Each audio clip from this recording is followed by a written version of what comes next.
The maritime world has been rocked by the catastrophic collision in the North Sea, in this area where large ships were being parked, and this other boat, the SOLONG, ploughed into it, and ploughed into the Stena Immaculate. This is a Portuguese flagged cargo vessel, SOLONG, under the command of a Russian captain, Vladimir Motin, and it struck the US flagged Stena Immaculate, a tanker carrying jet fuel for the US military at full speed. Now, of course, the question doing the rounds in social media is this a form of sabotage, a form of terrorism?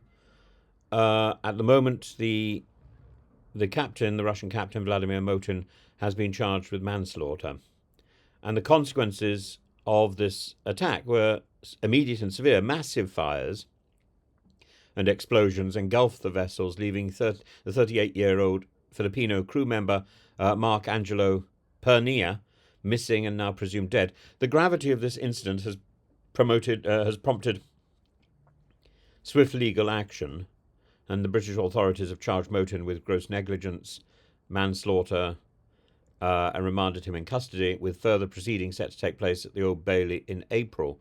But what exactly led to the catastrophe, and why is this case attracting so much international attention? Well, the SOLONG was en route from Grangemouth in Scotland to Rotterdam, where, for reasons yet to be fully determined, it crashed into the Stena Immaculate, which was stationary and anchored off the East Yorkshire coast near Hull. And investigators and maritime experts have scrutinised the available evidence, including thermal imaging footage showing no evasive action taken by the SOLONG before impact. And given that modern maritime navigation is equipped with sophisticated GPS tracking and collision avoidance systems, such an error is inexplicable at face value. So could this be a case of mechanical failure, human error, or perhaps a lapse in protocol because of fatigue? A closer examination of the SOLONG's safety record reveals troubling details. Port inspections had previously flagged deficiencies, including steering-related issues in Ireland and Scotland in the months leading up to the incident. And if these deficiencies played a role, they could point to systemic negligence beyond just the captain.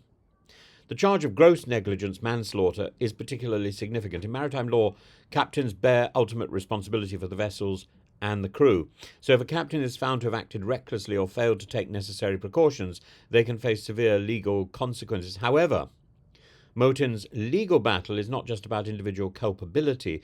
It has quickly taken on global undertones, because the Russian embassy in London has been actively involved, maintaining communication with Motin and the British authorities. And given the tense relations between UK and Russia, compounded by ongoing global conflicts, there are suspicions that Moscow might view Motin's prosecution as politically motivated. At the same time, the fact that a US military-linked vessel was involved adds another layer of complexity, particularly concerning maritime security and the transport of strategic cargo. Beyond the legal proceedings, the human impact of the tragedy shouldn't be overlooked. The family of Mark Angelo Pernia is left grappling with the unthinkable loss. Pernia, a Filipino national, was one of thousands of overseas workers who serve in the global maritime industry, and a workforce often under immense pressure because of cost-cutting measures. And industry experts have pointed out that modern shipping faces increasing demands, with shrinking crew sizes and heavy workloads. Fatigue, overwork, inadequate safety checks are persistent risks that can lead to disasters just like this one. There's also environmental concerns, while initial fears of a large-scale ecological disaster were alleviated when experts confirmed that most of the jet fuel had burned off rather than spilled into the sea. The crash serves, nevertheless, as a stark reminder of the risks involved in transporting hazardous material. The maritime industry will undoubtedly be forced to reassess its safety protocols in the light of this event. Captain Motin's trial at the Old Bailey will be closely watched by international observers, and if found guilty, he faces a lengthy prison sentence, setting a precedent for maritime accountability. But the trial alone will not answer all the critical questions. Why did a vessel with known safety deficiencies remain in operation? Were there lapses in regulatory oversight?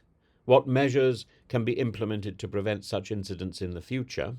And ultimately, this tragic event underscores the vital importance of stringent maritime safety enforcement, and as legal proceedings unfold, it is crucial that justice is served not only for the victims but also to ensure that such a preventable disaster doesn't occur again.